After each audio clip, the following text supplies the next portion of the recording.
vamos a hacer en el libro de los Hechos de los Apóstoles, capítulo número 9, versículo del 19 al 25. Usted lo puede leer ahí de la pantalla. La escritura dice de la siguiente manera: Saulo pasó varios días con los discípulos que estaban en Damasco, y enseguida se dedicó a predicar en las sinagogas, afirmando que Jesús es el Hijo de Dios. Todos los que le oían quedaban asombrados y preguntaban: ¿no es este el que en Jerusalén perseguía a muerte a los que invocan ese nombre? ¿Y no ha venido aquí para llevarse los presos y entregarlos a los jefes de los sacerdotes? Pero Saulo cobraba cada vez más fuerza y confundía a los judíos que vivían en Damasco, demostrándoles que Jesús es el Señor. Después de muchos días, los judíos se pusieron de acuerdo para hacerlo desaparecer. Pero Saulo se enteró de sus maquinaciones. Día y noche vigilaban de cerca las puertas de la ciudad con el fin de eliminarlo.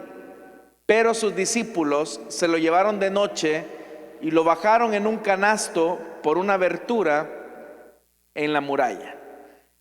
Amén, hermanos. El tema que queremos desarrollar este día lunes siempre es una serie de temas que estamos desarrollando, y es líderes influyentes en el sistema celular. Los hermanos les van a entregar, hermanos, la hoja de aprendizaje que en este momento vamos a utilizar. El tema que quiero desarrollar dentro de esta serie es afirmando y delegando. Aunque en realidad, hermanos, más me voy a enfocar este día lunes en el aspecto que como líderes tenemos que desarrollar en cuanto a nuestra labor de afirmar a los discípulos que el Señor nos ha colocado en cada célula. Es importante, hermanos, que establezcamos una verdad, y es que las relaciones saludables al interior de la célula son la base para crecer en el discipulado. Usted recordará que en la última ocasión estuvimos hablando acerca del discipulado relacional. Es decir, solamente podremos hacer discípulos de cada miembro de nuestra célula en la medida en que aprendamos a construir relaciones saludables. Entonces, la base para poder crecer en el discipulado es solamente a través de las relaciones saludables. El discipulado en las células solo se ejerce, es decir, cuando yo me doy cuenta que estoy discipulando, cuando yo soy consciente que la célula no es simplemente un lugar en el que llegan los hermanos a convivir solamente, sino que los amigos están siendo atendidos. Es cuando cuidamos a las personas que se nos ha encomendado y las cuidamos de manera integral. Quiero hacerles una pregunta, hermanos, hablando acerca de los cuidados que como líderes y supervisores debemos de desarrollar. ¿Qué tanta importancia le han dado ustedes al listado de las personas por quienes están orando todos los días al interior de su célula o de su sector? ¿Cuántos de ustedes, hermanos, han estado creciendo en realidad en este aspecto de orar por nuevos invitados? Desde el momento en que usted coloca un nombre en ese listado, usted ya comienza a ejercer un cuidado que en un primer momento es de tipo espiritual, pero que en la medida en que las relaciones se van desarrollando con las personas que queremos alcanzar para el Evangelio, eso nos coloca frente a una posibilidad de responsabilidad. Dios, hermanos, no miente. Él envía su palabra y liberta a los cautivos.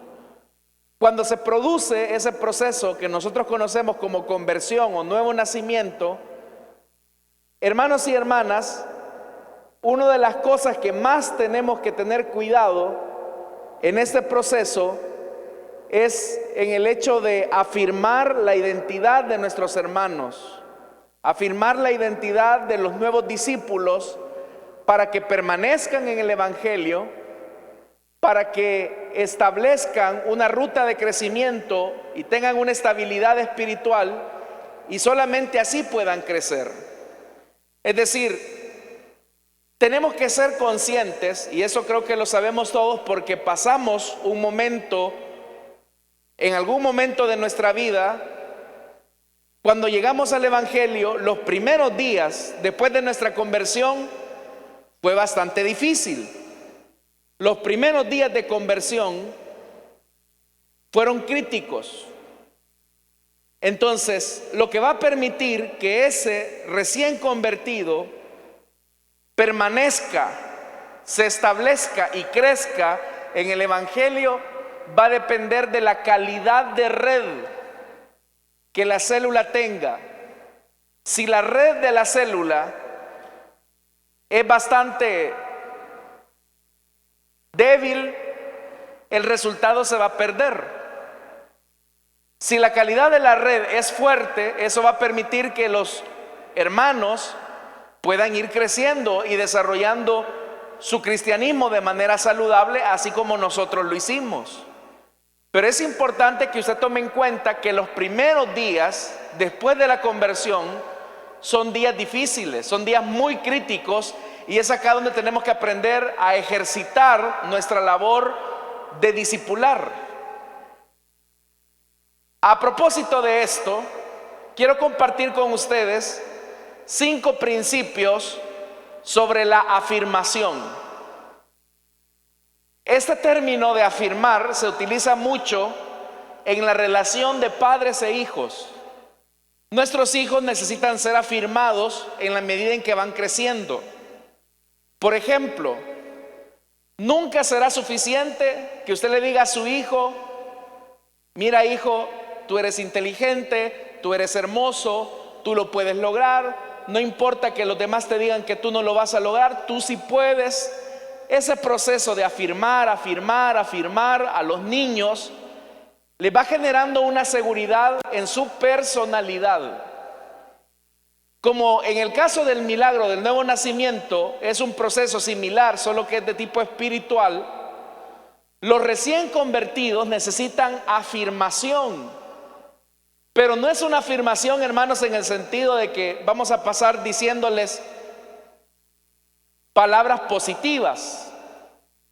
Eso es importante. Lo que estoy hablando es del cuidado propiamente de afirmar a los recién convertidos de una manera correcta. Entonces, yo le decía a usted que los primeros días de conversión son difíciles. La última vez, cuando hablamos del discipulado relacional, si usted se recuerda, vimos el mismo caso de Saulo. Vimos que un discípulo llamado Ananías lo llega a visitar. Ananías tiene que romper muchos prejuicios acerca de Saulo, y eso lo hace con la ayuda del Espíritu Santo. Saulo ya había llegado al Evangelio, pero entre lo que vimos en el capítulo 9 del libro de los Hechos, que es la conversión de Pablo, en los primeros versículos, usted va a notar que inmediatamente ahora nos encontramos con Pablo en Damasco. Entonces uno pensaría, bueno, significa que después de que Ananías lo llegó a visitar, Pablo se incorporó a las iglesias de Damasco. Y si usted tiene mucho cuidado de la Biblia, se habrá dado cuenta que dice la Biblia que después de ese encuentro de Saulo con el Señor Jesús, la Biblia dice que Pablo se fue al desierto por un lapso de 3 años. Es decir que durante 3 años Saulo comenzó a desarrollar una vida devocional con Dios. En esos 3 años, hermanos, el Señor le reveló a Pablo el Evangelio. Pero toda esa revelación que Pablo había tenido en soledad no hubiese madurado lo necesario si Pablo no hubiese dado el siguiente paso. Y el siguiente paso era integrarse a la comunidad, a la iglesia de Damasco. Y por eso es que en Gálatas se nos menciona que efectivamente, después de que Pablo pasó 3 años en el desierto, dice que fue a Damasco, y son los pasajes que hemos leído este día. Entonces, lo que quiero decirle es que el cristianismo, es decir, el mismo Señor, a pesar de que le reveló el evangelio a Saulo en esos 3 años en el desierto, él no iba a crecer más allá si no se integraba a una comunidad de fe.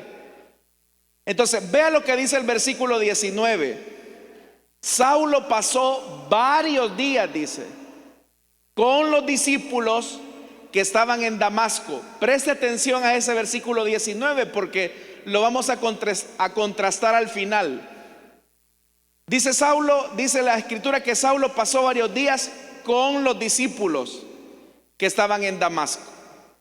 Entonces, a pesar de que Pablo los primeros días de su conversión la había pasado solo, ahora Saulo se integra a la iglesia, a la célula. Pero aún, hermanos y hermanas, en esos primeros días después de su conversión, la situación en Pablo seguía siendo crítica, en el sentido de que la gente y aún la misma iglesia lo seguía recordando por el pasado, por lo que había sido en su vida vieja, y eso lo vamos a ver más adelante. Esto, hermanos, a nosotros nos deja una importante lección, y es que los primeros días después de la conversión son críticos para los recién convertidos. ¿Por qué razón? Porque los recién convertidos tienen luchas, es decir, ellos tienen unas luchas internas, tienen tentaciones, tienen dudas, tienen conflictos constantes e intensos en ese periodo. Es ahí donde el recién convertido puede pensar, bueno, si le entregué mi vida a Cristo, ¿por qué sigo teniendo tentaciones al pecado? Si le entregué mi vida a Cristo, ¿por qué mi familia me rechaza? Si es algo bueno lo que he hecho, ¿por qué si le entregué mi vida a Jesús, sigo experimentando luchas en mi mente? ¿Será que soy salvo? ¿Será que en realidad tuve un encuentro con Jesús?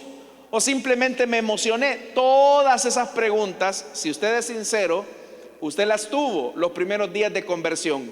¿Cuántos se recuerdan de esos días, hermano? Todas estas realidades que yo describí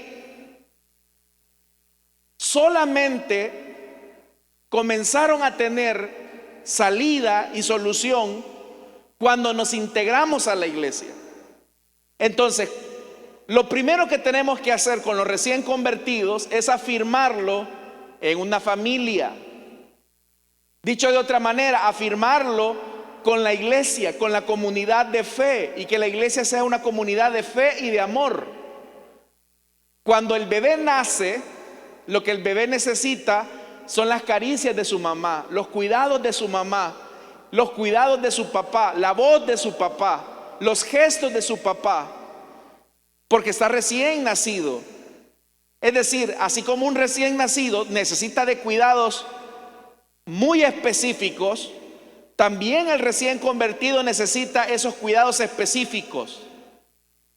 Hermanos, se ha demostrado científicamente que los niños, por ejemplo, que nacen y en el momento del alumbramiento pierden a su mamá, tienen serios conflictos de desarrollo porque no logran tener un crecimiento emocional saludable. Usted sabe que el contacto que tiene el bebé, por ejemplo, con su mamá al momento de amamantarlo, es un contacto no solamente de nutrición, sino que el niño comienza a percibir el olor de la mamá, los cariños, la voz, la ternura, y ese acto de amamantar conecta a ese recién nacido de manera tan profunda que es una relación que se prolonga por toda la vida.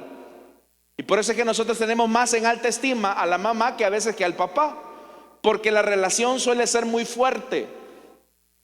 Pero ¿qué ocurre con aquellos niños que pierden a sus mamás en el momento del alumbramiento y tienen que buscarle madres sustitutas? En la medida en que van creciendo, se ha demostrado a través de algunos estudios que estos niños tienen serios problemas para relacionarse, y lo que es más, tienen problemas de desarrollo. Por eso es que cuando viene un bebé antes de tiempo, cuán necesario es que la mamá tenga cuidados del bebé. Entonces, hermanos, lo mismo ocurre con el recién convertido. Cuando alguien viene al evangelio y se siente como nuevo, es el fenómeno que alguien llama del pollo comprado. Pero es ahí donde nosotros tenemos que eliminar ese concepto de soledad, donde el recién convertido se siente extraño entre los hermanos, donde ve que nadie le presta atención, nadie le hace caso. Entonces, ¿cómo nosotros logramos afirmar a los recién convertidos? A través de las relaciones, a través de la dedicación de tiempo. Por eso es que es importante eso que dice ese versículo 19. Saulo pasó varios días con los discípulos que estaban en Damasco. Es decir, la iglesia le abrió las puertas a Saulo. Y no fue una relación de un día, sino que fue una relación de varios días. Significa que hubo tiempo. Durante los primeros 3 años de conversión, Saulo había pasado en el desierto solo. Y seguramente venían preguntas a él como: ¿cómo me van a recibir los hermanos? Si yo hace 3 años los andaba persiguiendo, los andaba sacando de sus casas, y ahora ¿cómo me van a recibir? Saulo tiene prejuicios de los hermanos. Saulo es consciente. Pero mire qué fundamental fue que los discípulos de Damasco le abrieran el corazón a Saulo y le dijeran: Saulo, ya nos dimos cuenta por Ananías que tú eres uno de los nuestros, has nacido de nuevo y por lo tanto eres nuestro hermano. Y por eso es que dice la Biblia que fueron varios días. Entonces, ¿cuál fue la clave de los hermanos de Damasco? Que ellos enfatizaron sus lazos de hermandad, hicieron de sus células un círculo de comunidad, de compañerismo, de amor. Eso, hermanos y hermanas, es lo que nos hace falta.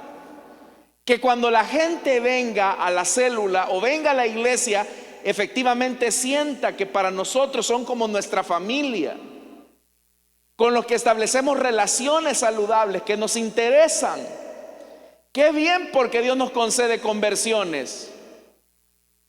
Pero es importante que ellos sientan el calor humano, que sientan el calor de la célula, de la iglesia. Hermanos, quiero que ustedes sepan algo. Esta iglesia es su casa y nosotros somos su familia. ¿Cuántos dicen amén a esa verdad? Esta es su casa. Los que estamos aquí somos sus hermanos. Y uno sabe, hermanos, cuando usted no viene. Aunque usted no lo crea, la iglesia es grande, yo lo sé, pero uno nota cuando alguien no viene. Uno lo nota.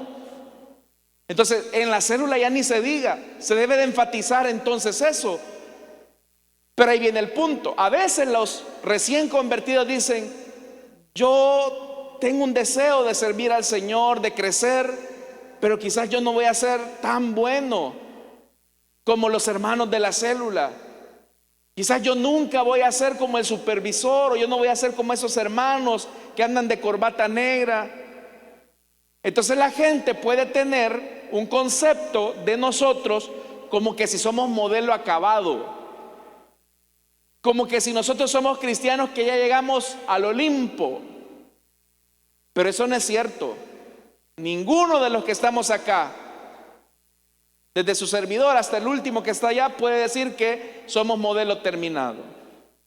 Dios está trabajando en nosotros. ¿Cuál es la clave? Que estamos perseverando. ¿Cuántos estamos perseverando, hermanos? Entonces, estamos perseverando, estamos luchando, y puede ser que el recién convertido, por el que habíamos estado orando, de repente le diga a usted: yo, hermano, no sé si voy a lograr seguir adelante, porque yo tengo muchas dudas, tengo muchas luchas. Si usted, por ejemplo, comienza a decirle, ¿y en quién ha creído? Pues la duda es del diablo. Y si todavía siente tentaciones, ¿qué le pasa? No ha nacido de nuevo. Si usted comienza a tratar a una persona así, usted se está poniendo en la posición de modelo terminado. Pero si usted le dice, mire, no se preocupe, yo también he pasado eso y todavía lo sigo pasando, pero yo creo que usted va a salir adelante, así como yo he salido adelante. Mire, yo no soy perfecto, pero Dios todavía sigue trabajando en mí. Así que Dios también ha comenzado a trabajar en usted, y la obra que comenzó en usted, Él la va a perfeccionar hasta que Él venga. Todos estamos en esa verdad. Entonces, en ese periodo, los líderes, los supervisores, debemos de afirmar a los nuevos discípulos en su identidad en Cristo. Vamos a afirmarlos en fe y vamos a afirmarlos en amor. En la fe los vamos a afirmar, hermanos y hermanas, con algunas cosas que vamos a ver un poquito más adelante. Pero antes de pasar a ese aspecto de afirmar la identidad de ellos en Cristo, una cualidad que usted va a notar del recién convertido es que tiene pasión. El segundo principio es que usted lo afirme en la pasión. Él tiene una pasión ya, porque se ha producido algo en él que él no puede explicar. Vea lo que dice el versículo 20. Pasó varios días Saulo con los discípulos de Damasco, pero vea lo que dice el verso 20. Enseguida, rápidamente, se dedicó a predicar en las sinagogas, afirmando que Jesús es el Hijo de Dios. Ese es el mensaje de Saulo, que Jesús es el Hijo de Dios. Un mensaje sencillo. Pero yo quiero que usted note que los hermanos de Damasco no le dijeron a Saulo: hey, hermano Saulo, si apenas va llegando, hombre, cálmese, agarre las cosas con tranquilidad. No, lo que vemos, hermanos, es que los mismos hermanos le han alimentado la fe, la pasión. Y eso, hermanos, cuando llega un recién convertido, es lo que espera ver en la célula, es ver a otros creyentes con la misma pasión que él desborda. Entonces, aquí lo importante es que usted alimente la pasión del evangelismo al interior de la célula, afirmando el propósito de cada creyente.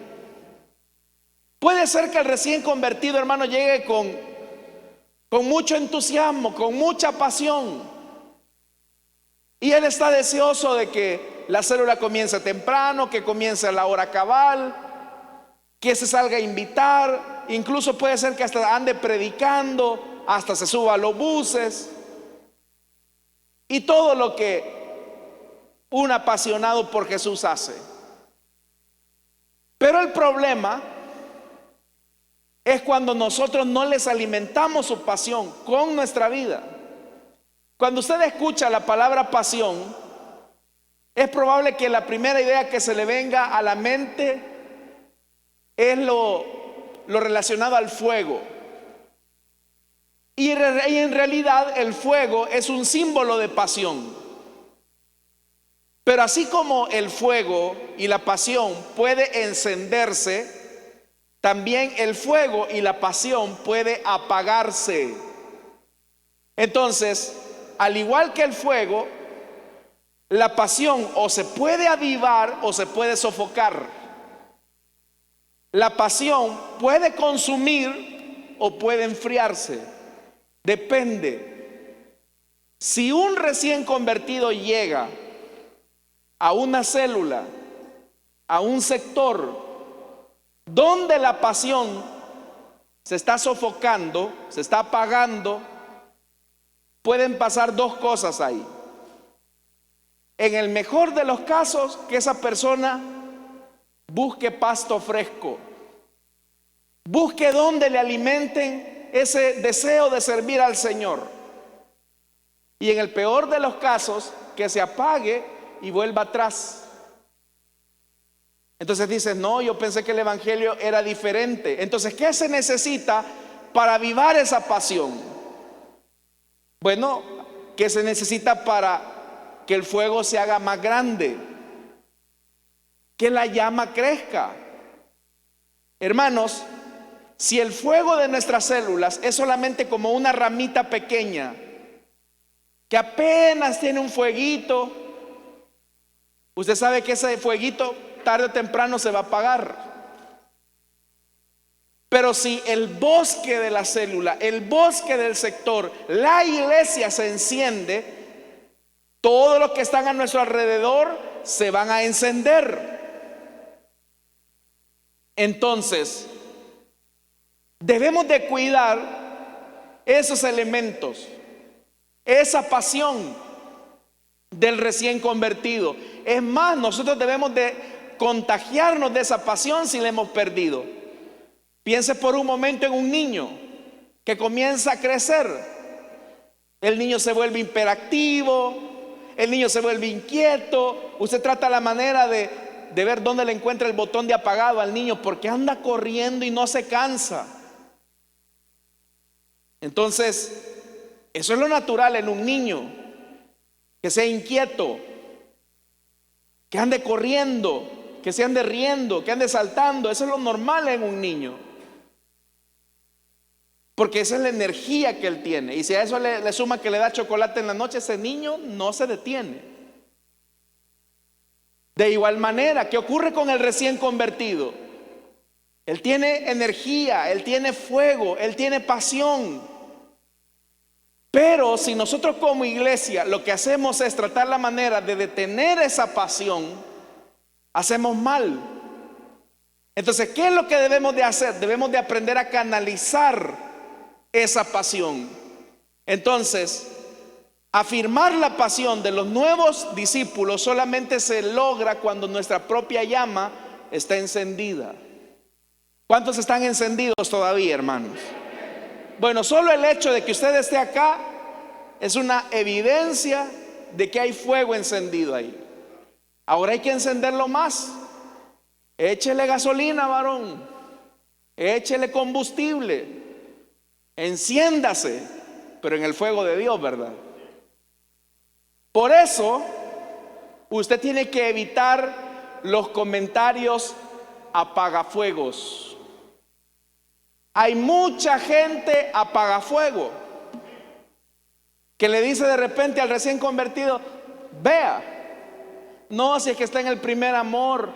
Si yo me acuerdo hace 20 años, así estaba yo.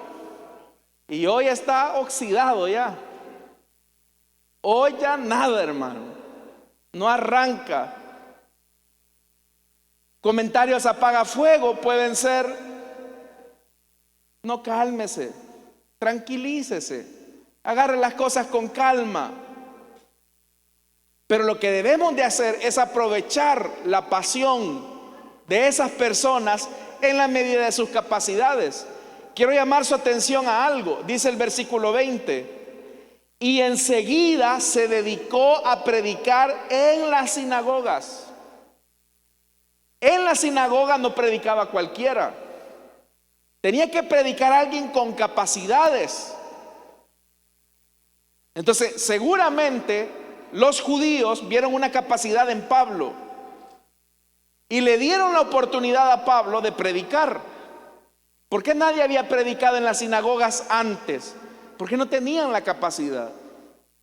Entonces, usted, hermano, puede aprovechar la pasión que tiene una persona y comenzar a encauzar esa pasión en la medida de sus capacidades. Por ejemplo, el recién convertido le dice: hermano, ¿y por qué no llenamos el bus para venir a la iglesia? ¿Por qué no animamos a los hermanos? Si usted comienza con comentarios apagafuego: no, es que aquí está duro, aquí nadie quiere, aquí nadie apoya. Usted le va pagando y le va pagando el fuego a esas personas. Pero si usted aprovecha eso y le dice: ¿Usted me puede ayudar? Por supuesto, hermano. Yo tengo ahí un par de amigos que creo que pueden ir a la iglesia, o los puedo traer el próximo sábado a la célula. Pero usted comienza a aprovechar ese fuego. ¿Y sabe qué es lo que va a pasar? Que en la medida en que usted aprovecha el fuego de esa pasión, usted se va a volver a contagiar también. Hermanos, a mí me sorprende ver a personas que acaban de llegar a la iglesia, al evangelio, y están más apasionados que muchos que tienen años. Cuando uno los ve, sabe que Dios tiene cosas grandes para ellos. Entonces, ¿qué es lo que tiene que hacer uno? Encender, echarle más combustible. Pero si uno de repente lo que hace, no, ya te va a pasar. Esto, así son todos. No, hermanos, yo creo que el Señor tiene cosas nuevas para nosotros. Entonces, afirme la pasión. Hoy quiero pasar al tercer elemento, que era afirmar la identidad en Cristo. Dice el versículo 21, vea, todos los que le oían quedaban asombrados y preguntaban. Están preguntando por la identidad de Saulo. ¿No es este el que en Jerusalén perseguía a muerte a los que invocan ese nombre? ¿Y no ha venido aquí para llevarse los presos y entregarlos a los jefes de los sacerdotes? ¿Qué es lo que está haciendo esta gente? Que le está recordando el pasado a Saulo con esas preguntas. Pero vea lo que dice el versículo 22. Pero Saulo cobraba cada vez más fuerza y confundía a los judíos que vivían en Damasco, demostrándoles que Jesús es el Mesías. ¿Por qué cobraba más fuerza cuando la gente quería recordarle el pasado a Saulo? Porque los hermanos, los discípulos de Damasco habían visto un cambio en él, habían notado la transformación, el milagro del nuevo nacimiento. Y dice la Biblia que eso dejaba confundidos a los judíos. Entonces yo le dije que los primeros días después de la conversión es crítico, es difícil. Por eso es que es importante que nosotros acompañemos y afirmemos al recién convertido, compartiendo nuestra propia experiencia. Porque ya le dije, probablemente él esté atravesando muchas luchas, muchas dudas, muchas preguntas acerca de lo que fue su pasado. Entonces, como hay que afirmar su identidad en Cristo, lo primero que hay que afirmar es esto: afirme lo que ellos son para Dios. Probablemente venga el diablo y le diga al recién convertido: si mira, vos eras un gran malacate. Mira todo lo que hiciste. ¿Vos crees que tu familia te cree que has cambiado? No, tu familia no cree. Y probablemente quizás hasta los familiares hasta se burlan. Ay, sí, ahí va el hermano, ahí va el aleluya. Hoy cree que es santo, que ha cambiado. Esas voces, hermanos, continuas y constantes en el recién convertido lo pueden desanimar. Pero es acá donde usted le tiene que decir al recién convertido: oiga, su pasado quedó bien sepultado en el fondo del mar, y Dios ya no se acuerda de lo que usted hizo en el pasado. Usted es una nueva persona para Él. Dios le ama, hermano, pero yo sigo teniendo luchas, sigo experimentando tentaciones. No se preocupe, yo también las experimento, pero el Espíritu Santo mora dentro de usted, así como mora dentro de mí, y Él nos da la fuerza para vencer cualquier tentación. ¿Usted qué está haciendo ahí? Lo está afirmando. Le está diciendo: no está solo, Dios está con usted. Entonces ve, hermanos y hermanas, tiene que afirmarle también en lo que ha ocurrido en su interior. ¿Qué ha pasado ahora? Ha recibido el perdón de Dios. Ya no es enemigo de Dios, Pero usted sabe que dentro de cada cristiano hay una lucha entre la carne y el espíritu. ¿Cuántos tenemos esa lucha? Claro, no hay por qué avergonzarnos. Entonces usted tiene que afirmarlo y decirle: mire, la gente, sus amigos, sus vecinos, ahorita no notan que usted es una nueva persona, pero antes de su conversión, conversión, usted era una persona que no estaba reconciliada con Dios y era enemiga de Dios. Pero en el momento en que usted ha decidido creer en Jesús, Jesús ha sido el camino de reconciliación al Padre, y usted puede acercarse libremente porque usted es hijo de Dios. Pero quiero decirle algo: su vieja naturaleza todavía está ahí, y esa vieja naturaleza va a resistir la obra del Espíritu. Entonces, ¿qué es lo que está haciendo usted ahí? Lo está afirmando, porque él no puede explicar cómo es que una parte de él quiere consagrarse a Dios y otra parte todavía quiere seguir en lo malo. Pero esa es una lucha que tenemos todos los cristianos. Entonces, por eso es importante: afirme en su acompañamiento y en su crecimiento espiritual. Afirme su acompañamiento en su crecimiento espiritual. Sí, ya partimos de una realidad. Esto significa usted para Dios. Ahora la pregunta es: ¿qué significa para usted ese recién convertido? ¿Qué significa para usted ese que acaba de llegar a la célula, ese que acaba de llegar a la iglesia? ¿Qué significa para usted? Si para usted es un número más, la gente lo va a sentir y ya no va a regresar. Pero cuando la gente sabe y permite y siente que usted se interesa en ellos, usted les enseña a orar, a leer la Biblia, a congregarse. Usted los va a traer, usted lo acompaña, usted los va a dejar, usted comparte con ellos, así como los discípulos de Damasco.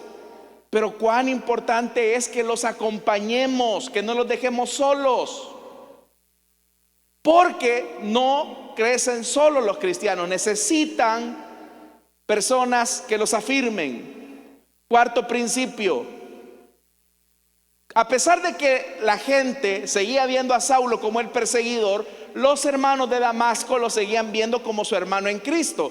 Y vea lo que dice el versículo 22. Pero Saulo cobraba cada vez más fuerza y confundía a los judíos que vivían en Damasco, demostrándoles que Jesús es el Mesías. Después de muchos días, los judíos se pusieron de acuerdo para hacerlo desaparecer. Pero Saulo se enteró de sus maquinaciones. Día y noche vigilaban de cerca las puertas de la ciudad con el fin de eliminarlo. Saulo se dio cuenta que muchos no veían con buenos ojos su conversión. La pregunta es que eso le generó, la pregunta para nosotros es: ¿qué le generó eso a Pablo? Le generó rechazo, le generó adversidad. Y es acá, hermanos, donde si nuestro acompañamiento es sincero, nosotros le vamos a decir a las personas que la vida cristiana es una vida donde hay que sufrir adversidad, donde hay pruebas, donde hay tentaciones. Pero todas esas cosas lo que van a ir haciendo es dándole madurez a los cristianos. La meta de nosotros como cristianos es la maduración, es que seamos maduros. Y yo ya se lo he dicho en otras ocasiones: la medida de nuestra fe es Jesucristo, el Hijo de Dios. En los momentos de dificultad, al igual que Pablo, aprendemos a crecer en nuestra fe y en nuestra dependencia del Señor. Puede ser que de repente llegue el hermano y le diga: mire, en mi familia nadie me quiere, desde que me hice cristiano me rechazan, me hacen burla, me siento desanimado, no sé si pueda seguir adelante. Pero si usted lo acompaña y le dice: hermano, no está solo, hermano, no está solo, dependa del Señor. Mire, Jesús dijo que en el mundo tendríamos aflicciones. Jesús dijo que por causa de Él seríamos rechazados. Así que lo que usted está viviendo es lo que un cristiano saludable tiene que vivir. Con eso lo que usted le está diciendo es que las pruebas y las dificultades le van a ir labrando su carácter. ¿Qué es el carácter? El carácter es la esencia del cristiano. Es lo que nadie ve. Hermanos, el carácter no es lo mismo que personalidad. Quiero que usted note que hay algo curioso en el Nuevo Testamento. Es muy difícil, casi que imposible encontrar o describir de manera explícita la personalidad de alguien en el Nuevo Testamento. Usted no lo va a lograr encontrar tan fácilmente. ¿Por qué razón? Porque lo que le interesa al Señor en el Nuevo Testamento es ver cómo los discípulos van adquiriendo carácter, esencia. Y el mayor ejemplo de esto ante la adversidad fue Jesús, que sabiendo lo que le esperaba en Jerusalén, Jesús se dirigió con determinación y valentía. De hecho, que el día viernes que estuvo acá el pastor Mario Vega, se tocó algo relacionado a eso, que dice la Biblia que Jesús se puso adelante de ellos y les dijo que en Jerusalén lo que le esperaba era la muerte. Pero eso les impactó. Cuando los discípulos se impactaron por el ejemplo de Jesús, ellos supieron, bueno, démosle. Se inspiraron. Entonces, una de las cosas que tenemos que afirmar a los recién convertidos es que van a venir dificultades y adversidades, pero el Señor nos va a dar la salida. ¿Cuántos hemos enfrentado dificultades, hermanos? ¿Y nos ha sacado adelante el Señor? Claro, el Señor nos ha sacado adelante. ¿Qué produce eso? Crecer en convicción. Cuando yo permanezco y sigo luchando, a pesar de que la adversidad es contraria a mí, eso en mí genera convicción. Entonces, hermanos y hermanas, un elemento que es importante es que usted comparta su experiencia con ellos. Usted le diga, mire hermano, no se preocupe. Mire, cuando yo me convertí al evangelio, a mí me rechazaban también. Nadie quería estar conmigo. Es más, hasta me hacían burla, pero el Señor me ha sostenido. Entonces vea eso. Por último, hermanos, aquí es donde yo le dije que prestar atención al versículo 19, porque hoy lo vamos a relacionar con el 25 y esto es importante, con lo que voy a terminar. Vea lo que dice el verso 25. Pero sus discípulos se lo llevaron de noche y lo bajaron en un canasto por una abertura en la muralla. ¿Cómo dice el versículo 19? Si lo leemos el versículo 19, cuando Pablo se acercó, el versículo 19 dice: Saulo pasó varios días con los discípulos. Pero en el versículo 25, ¿cómo dice? Pero sus discípulos. ¿Discípulos de quién? De Pablo. El impacto de Pablo había sido tan profundo en la comunidad de Damasco que él ahora está discipulando a otros. De ser cuidado, ahora se está volviendo en cuidador. Aunque pareciera ser que los discípulos lo están cuidando a él, porque dice que lo bajaron de noche en un cesto por una abertura en la muralla. Pero note eso, sus discípulos. Él ahora tiene un sentido de responsabilidad por los hermanos. Entonces, cuidar el crecimiento de la iglesia es fomentar el sentido de pertenencia y de cuidado los unos por los otros. En un primer momento, en el versículo 19, a Pablo lo acogieron, lo cuidaron, lo fortalecieron. Ahora Pablo en el verso 25 está cuidando a sus discípulos, y por eso es que tiene que irse para no generarles tantos problemas, porque ellos tenían que seguir la predicación de la palabra. Hay algo, hermanos, que tenemos que evitar y erradicar en nuestras células, y es esa sensación de soledad. Que la gente llegue y no se siente conectado con nosotros. Tenemos que erradicarlo, porque la vida cristiana ha sido diseñada para vivirla en comunidad. Esta es su familia, nosotros somos su iglesia. Amén, hermanos. 2 preguntas para finalizar. La primera: ¿de qué formas afirma usted a los recién convertidos al interior de su célula para que continúen creciendo? ¿Cómo los ha afirmado? Si usted es de los que dicen: mire, yo he tenido conversiones, pero otras iglesias se lo llevan.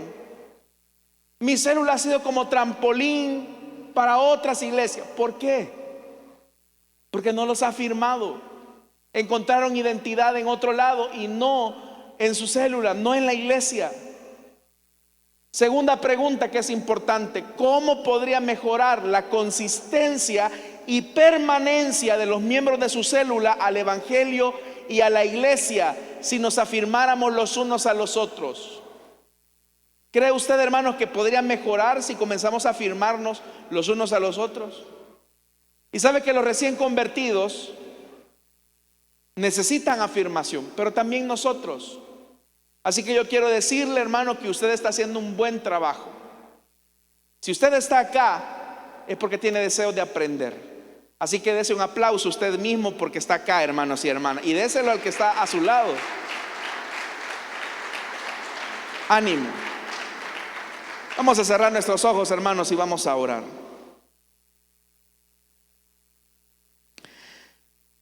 Amado Dios que estás en los cielos, ayúdanos a crecer, afirmando a los que vienen. Ayúdanos, Señor, a crecer, afirmando a los recién convertidos. Señor, que podamos crear esos lazos de comunidad, esos lazos de hermandad, que nos interesemos por todos los que llegan, aún por los que no han llegado, pero ya están en esa lista de oración. Ayúdanos a llevar las cargas los unos a los otros. Ayúdanos a cuidar como un día nos cuidaron a nosotros. Ayúdanos y enséñanos a afirmar a las personas en su identidad en Cristo. Señor, ayúdanos a afirmar. Sé que los primeros días después de la conversión son difíciles. Hay muchas dudas, hay muchas preguntas, hay muchas tentaciones, hay muchas luchas internas. Envía discípulos de Damasco que puedan pasar mucho tiempo, muchos días con los que acaban de tener este encuentro contigo, para que así, Señor, a esos que cuidamos luego se vuelvan en cuidadores de otros. Esa es nuestra petición, Señor. Te lo pedimos en Cristo Jesús. También, Señor amado, oramos por nuestros diezmos y nuestras ofrendas. Queremos pedirte que tú las bendigas y las multipliques. No te damos de lo que nos sobra, sino de lo mucho que tú nos das. En Cristo Jesús.